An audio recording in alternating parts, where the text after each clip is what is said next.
मरियम नवाज़ की जो तस्वीर आई है उसमें वो तस्वीर जो बैकग्राउंड में जो कमरा है, जो लिबास पहना हुआ है, वो जेल का लिबास ही नहीं है, न वो जेल का कमरा है। और वो उसका जो अंदाज़ गुफ्तगू या जो तस्वीर में जो उसका अक्स नज़र आ रहा है, वो तो हंस के किसी से बात कर रही है। तो लिहाजा वो उन्होंने गलत बयानी की थी। बबांगे दिल कह रहा हूँ, अगर वो ये अपने मौक़िफ़ की तायीद में ये इल्ज़ाम लगाना चाहती हैं तो ले आएँ वो शहादत और बता दें कि PTI जो हैं उस वक़्त इतनी गिर गई थी कि उन्होंने इसके लिए जेल में कैमरे लगाए।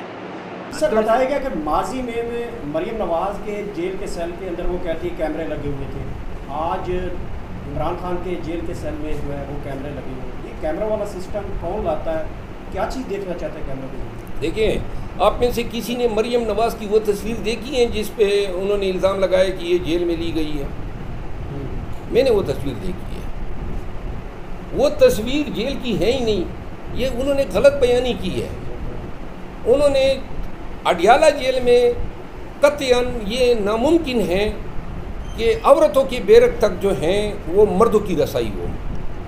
गर्चे अभी हमें तकलीफ़ है, मैं झूठा इल्ज़ाम लगा सकता हूँ, लेकिन अडियाला जेल इसीलिए तो खान को वो अडियाला जेल मुंतकिल नहीं कर रहे हैं क्योंकि वहाँ की सूफी, वहाँ के रिवाज रिवायात जो हैं उससे डिपार्चर मुमकिन नहीं है। मरियम नवाज़ की जो तस्वीर आई है उसमें वो तस्वीर जो बैकग्राउंड में जो कमरा है, जो लिबास पहना हुआ है, वो जेल का लिबास ही नहीं है, न वो जेल का कमरा है।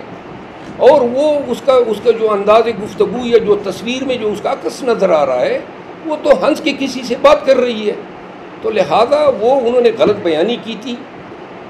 बबांगे दिल कह रहा हूँ, अगर वो ये अपने मौक़िफ़ की तायीद में ये इल्ज़ाम लगाना चाहती हैं तो ले आएँ वो शहादत और बता दें कि PTI जो हैं उस वक़्त इतनी गिर गई थी कि उन्होंने इसके लिए जेल में कैमरे लगाए। कोई एविडेंस ऐसी नहीं है। जेल सुपरडेंट जो हैं उस वक़्त के और जो लोग थे उन्होंने अन रिकॉर्ड इस पे बयान दिए हुए हैं। जहाँ तक चेयरमैन PTI के सेल के सामने जो कैमरा लगाने की बात है, वो तो हमने नहीं की है, हमें तो इल्म ही नहीं था।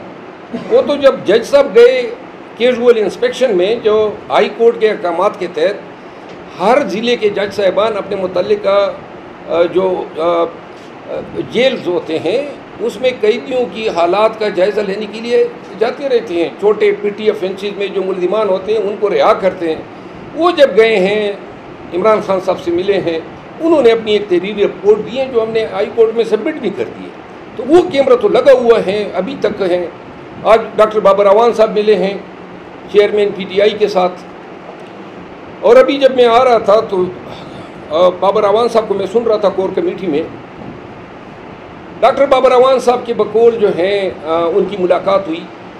चेयरमैन PTI बदस्तूर उसी तरह अज़म के चट्टान के तौर पे खड़े हैं और उन्होंने जो हैं जो वो पाकिस्तान तहरीक इंसाफ की जो कमेटी है उनकी उसकी कारकर्दगी पर भी उन्होंने इत्मीनान का इज़हार किया है। साथ में उन्होंने हिदायत भी दी हैं बिलखसूस अपने केसेस के हवाले से, और उन्होंने ये भी हिदायत की है कि जो 90 दिन के अंदर इलेक्शन कराने हैं उसमें ताख़ीर को जो है फिलफोर सुप्रीम कोर्ट में चैलेंज करें। इसी तरह नेपरा ने आज आपको इल्म हुआ होगा कि 5.5 रुपये मज़ीद बिजली महंगी कर दी है। तो ये अब अवाम का बरकस जो था वो तो PDM पहले ही निकाल चुकी थी। रही सही कसर अब ये निगरान पूरी कर रहे हैं। रुपए जो हैं उसकी वैल्यू तेज़ी के साथ, सूरत के साथ डिप्रिशिएट होती जा रही है। मुल्क की हालात जो हैं, माशी हालात, सियासी हालात, वो अबतर हैं। किसी भी रुख से ये नज़र नहीं आ रहा है कि कोई मुल्क पे रहम करने वाले और मुल्क के ज़िम्मेदारान जो हैं वो इन हालात को संभालने के लिए कोई कोशिशें करें।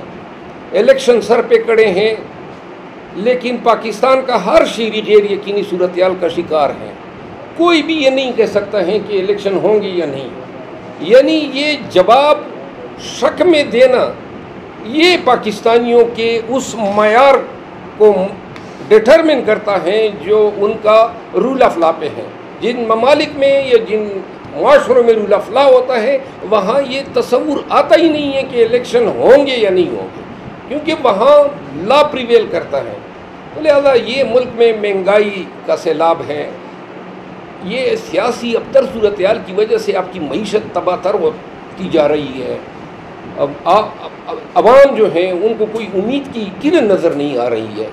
कोई लीडरशिप जो है मुल्क में इस वक्त, यानी नून वाले हुकूमत जो है हवाले करके भाग गए। आज आप लोगों ने देखा होगा कि जो ही सुप्रीम कोर्ट ऑफ पाकिस्तान ने उन ट्रायल्स का जायज़ा लिया जो हुमायूं दिलावर ने किए तोशाखाना केस में, और जब जज साहिबान के कमेंट्स आपने मुलाहिजा किए तो इसके बाद मरियम नवाज़ साहिबा जो हैं बेदार हो गए और पूरी नून की मीडिया टीम के तोपों ने chief justice supreme court of Pakistan पे हमलावर हो गए हैं। इन्होंने ये सिलसिला ये तरीका ही बना लिया है कि कोई भी अगर मेरिट पर भी किसी के कोई इंसाफ देने में कोई बात करता है तो लिहाजा मैं आज इस फोरम के ज़रिए तकाजा करता हूँ कि जो भी शख्स कतई नज़र इसके कि किसी पार्टी से ताल्लुक़ है लेकिन सुप्रीम कोर्ट ऑफ पाकिस्तान को बिलिटल करता है, इतने बड़े लोग तो नहीं है कि ये कानून से बाला है। मरियम नवाज़ और उनकी जो बोने हैं अब सुप्रीम कोर्ट ऑफ पाकिस्तान की पे अर्ज़ा सराई कर रहे हैं। वकला को भी ये फेल नाकाबिल कबूल है और ये बात ज़हन में उनको भी रखनी चाहिए कि आपके ताया, आपके चचा, आपके चचाजाद, आपके भाई सब आके अपने सारे केसेस साफ करके वापस अपने मुल्क चले गए।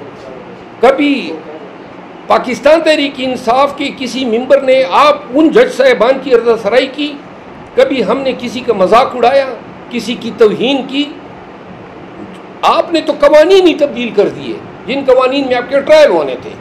अब आपने शुरू हो गई हैं और आप उमर अता बंदियाल साहब या सुप्रीम कोर्ट ऑफ पाकिस्तान के उस फाजिल बेंच पे इल्ज़ाम तराशी कर रही हैं।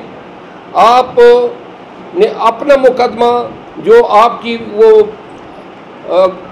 ये कौन से थे उनके जो फंड्स थे, अभी तक पाकिस्तानी ये भूले नहीं है। अभी तक आपका वो झूठ पाकिस्तानी भुला नहीं चुके हैं जब आपने कहा जी कि मेरी तो कोई जायदाद ही नहीं है। आपकी वो बयान अल्फी, अभी तक वो जेली बयान अल्फी, वो जो आपका ट्रस्ट डीड है, आपकी हरकतें, आपकी इस मुल्क के अवाम के सामने जितना झूठ आपने बोला है, जो BMW जो तोशाखाना से आपने और आपके बाप ने निकाले हैं वो छुप नहीं सकते हैं। और अगर आज चेयरमैन PTI का ट्रायल हो रहा है तो तैयार रहिएगा, जब भी रूल ऑफ लॉ होगा, कानून की हुक्मरानी होगी, ये मैं हल्फन कहता हूँ इंतकामन नहीं होगी। लेकिन अगर कानून ये तकाजा करता है, मेरी ज़ाती राय ये है कि तोशाखाना में किसी के ट्रायल नहीं हो सकते हैं। तोशाखाना के ताइफ पे किसी ये क्रिमिनलिटी इसमें है ही नहीं। लेकिन अगर आप लोग जिस तरह आपने केसेस ख़त्म कराए हैं, इंशाल्लाह जब भी पाकिस्तान में हुकूमत आएगी, रूल ऑफ लॉ की हुकूमत होगी। और हम ये धमकी कतई नहीं दे रहे हैं कि हम जो हैं कोई केसेस बनाएंगे। अलबत्ता जितने केसेस आप लोगों ने अपने ऊपर कवानीन को तब्दील करके ख़त्म किया है, हमारी कोशिश होगी कि कवानीन को उसी जगह पे वापस ले जाएं और जिन कवानीन का आपने फ़ायदा उठाया है उस फ़ायदे को अंडू करते हुए आपको अदालतों की कटघरे में खड़ा कर दें। साहब, थोड़ा सा ये बताइए, आखिरी सवाल है।